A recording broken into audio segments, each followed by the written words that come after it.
Hi everyone, it's Alyssa here from my kitchen for week 16 of our CSA boxes. Thanks again, Flocktown Farms, for delivering to the Township Library, and thanks to the Green Team for arranging us to be a pickup spot. What did I get this week? I wrote a little post-it because I got a lot. I had extra credits to use because I skipped a box last week. I have beets, delicata squash, I got 2 of them.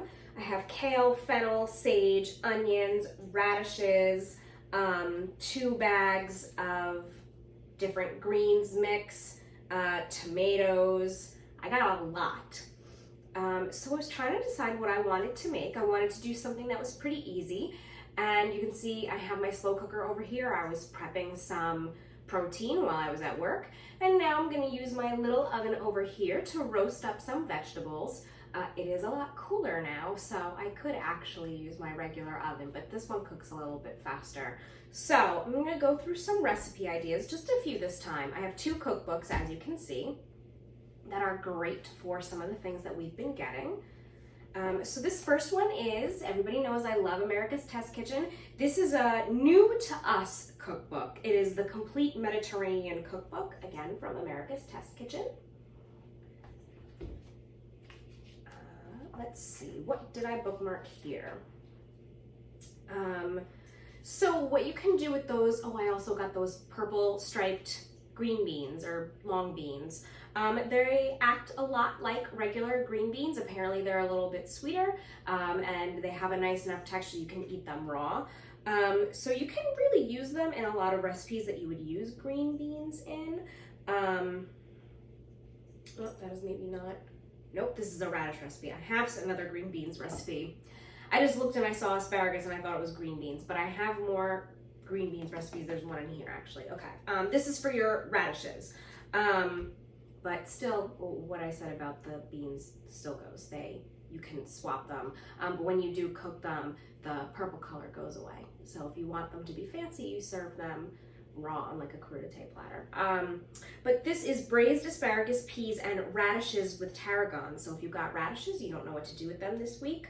Olive oil, shallots, garlic cloves, thyme, your radishes, lemon zest, orange zest, a bay leaf, asparagus, peas, and fresh tarragon. So it's just a lot of herbs. It's a nice green dish. I think some people are still getting some peppers or bell peppers. And you can stuff them, whether you're getting the small little cooking peppers or big bell peppers, you can still make this work. So there are 2 stuffed bell pepper recipes that I think sound great. One of them is spiced beef, currants, and feta. So your spice mixture is ginger, cumin, cardamom, red pepper flakes, cinnamon. Feels kind of nice with this cooler weather, right? And the other one is almost the same thing, but it's lamb. So you could do the lamb. Actually tastes really good if you like lamb.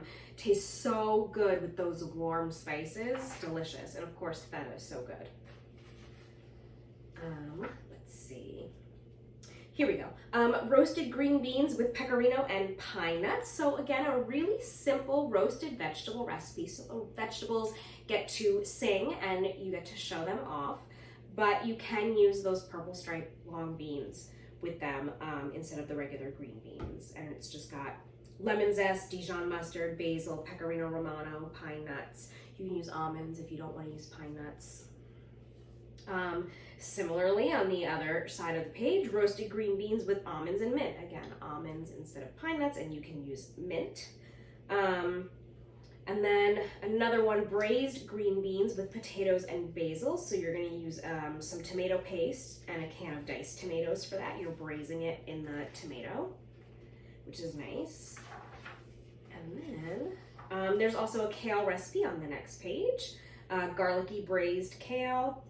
And then there's a bunch of information too. This is America's Test Kitchen, so it's very informational. So there's a whole page about what to do with these hardy greens like kale and how to store them, how to prepare them, and all of that.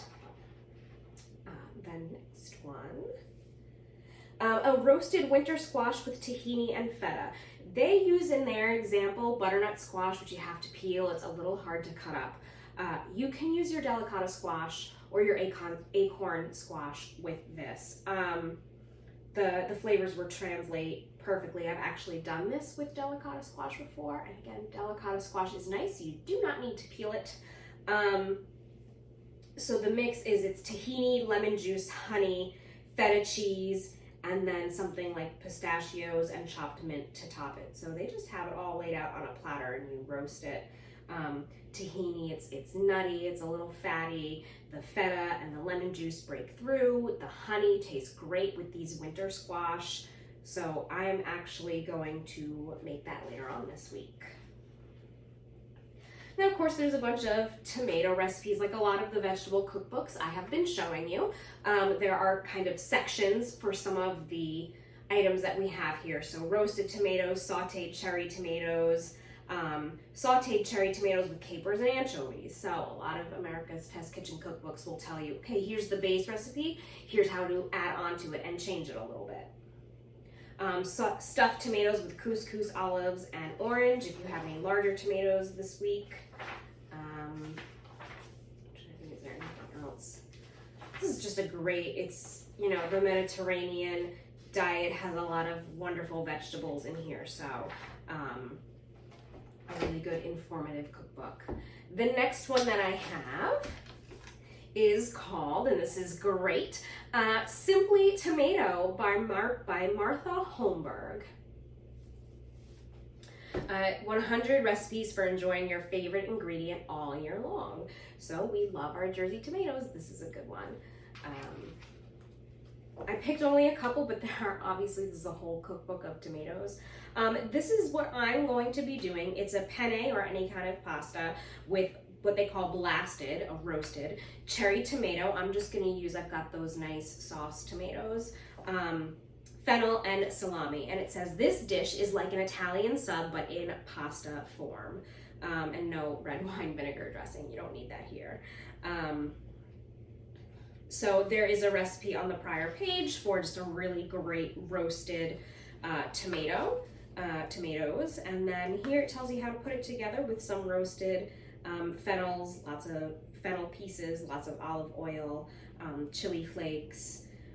And then of course you make some pasta, and then you just put it all together with some, if you want to add some oil-packed peppers, you do some salami, especially if you can get salami that has a lot of fennel in it. I have one that's rolled in cracked black pepper, delicious, and lots of cheese and lots of basil, so sounds great.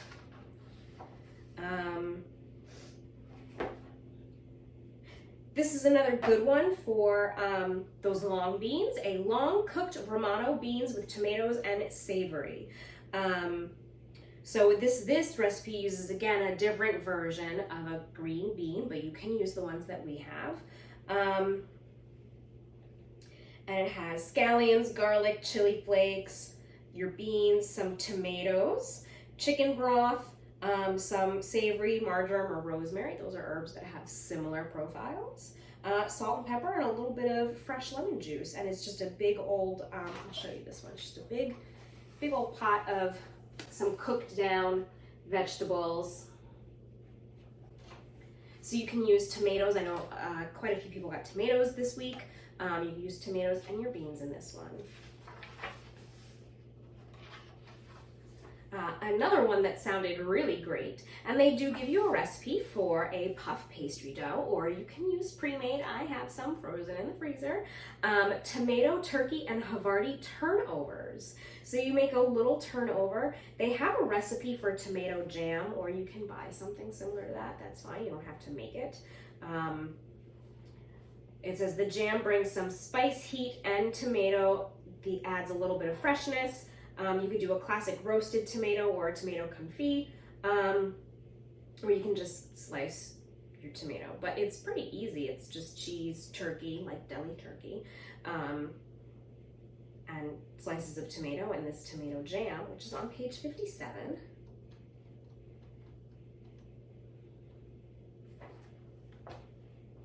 It is a sweet and spicy jam, and it uses 2 1/4 pounds of tomatoes, sugar, onion, a jalapeno, a red chili like a cayenne or a d'oeuvre, ginger, salt, cinnamon, curry powder, cloves, coriander, cumin, You could use pomegranate molasses and sherry or balsamic vinegar.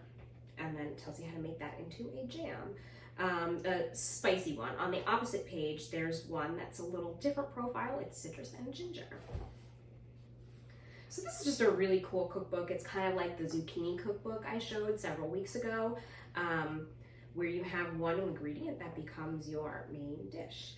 Butternut squash and apple cabbage rolls baked in a tomato sauce. Again, you can use any of these winter squash, these fall winter squash that we are getting in. For your fennel also this week, chicken schnitzel with tomato and fennel salad, nice and fresh.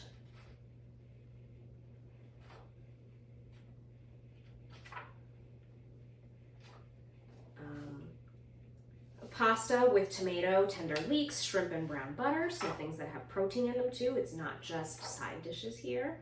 And then a couple of different recipes for sauces.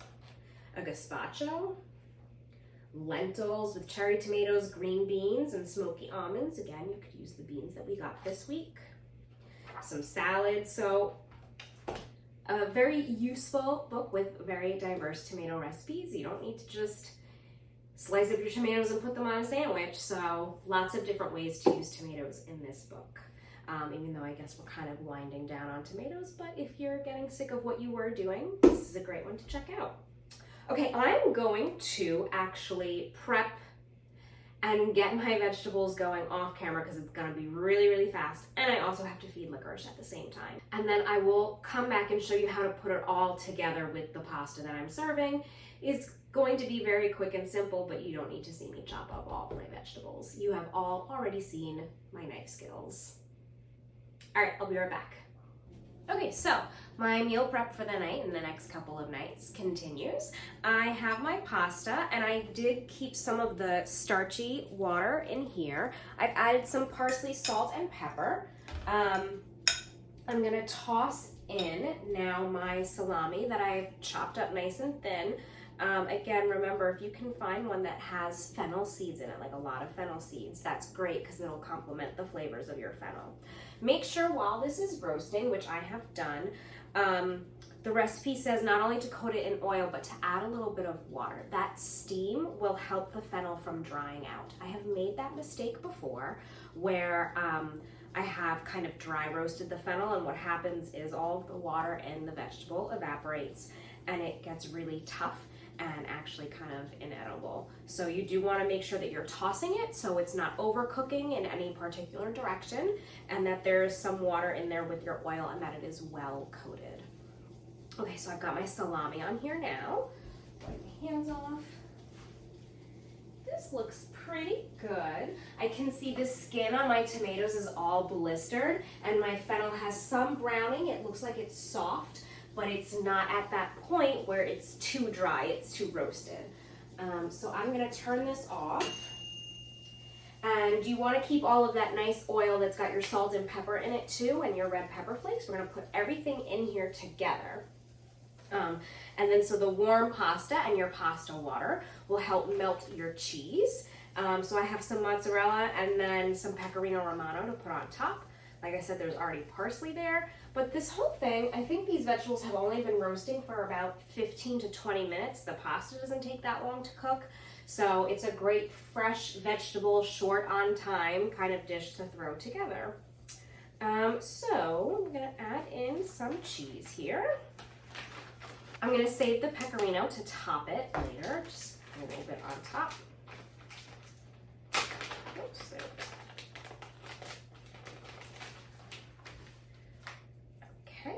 And I'm gonna grab my vegetables. I'll show you a close-up of what they look like all nice and roasted. Okay, so first of all, this smells delicious. You can see what I was talking about. The skin here is all blistered. I have some browning on my fennel, but it's still nice and soft without being dried out. There's a lot of oil and good flavor in the plate, so I'm gonna scrape that off into my bowl. All of these flavors are gonna come together and make almost like a saucy little dish here.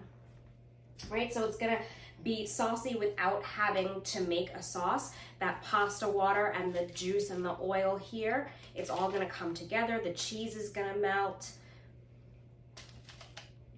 And and you've got this nice roasted flavor, and it didn't take that much time at all.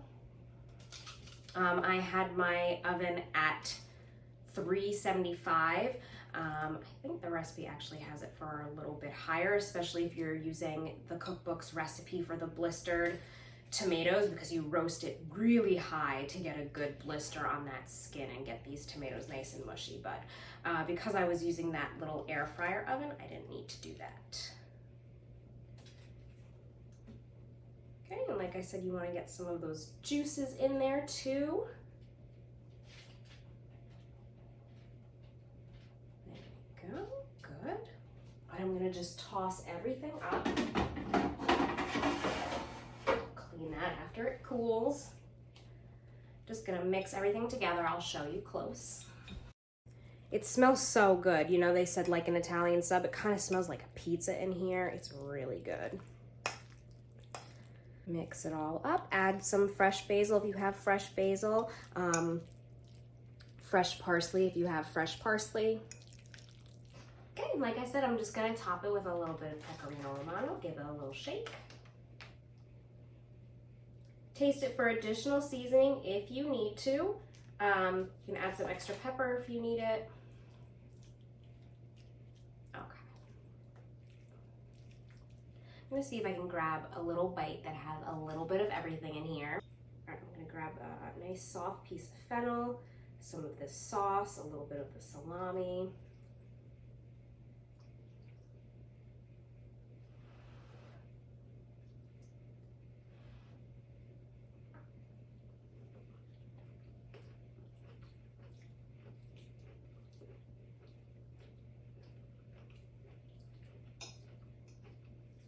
It really does taste like a sub. I think I have sauce on my chin.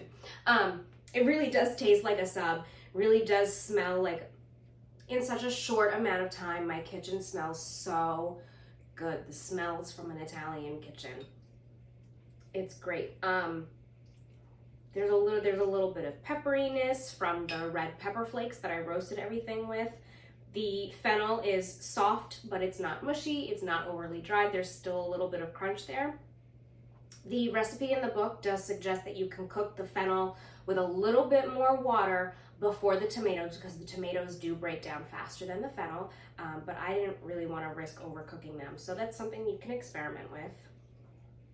The tomatoes are beautiful and bright and so flavorful. This is a great dish, and it was so easy to put together. I'm so happy that this is what I made tonight. Ooh, it's really good, and it's very comforting. You know, like I said, it's getting chilly out. Darker a little earlier. We're heading into fall this weekend. This is a nice, warm, cozy bowl, and it uses some awesome fresh ingredients that we got. So check it out. As I usually do, I will put all of the names of the recipes and the cookbooks in the description to the video, so you can come to the library and check out those books if you would like, or come explore any of our other cookbooks in our collection. All right, that's it for this week. I'll see you next time. Bye.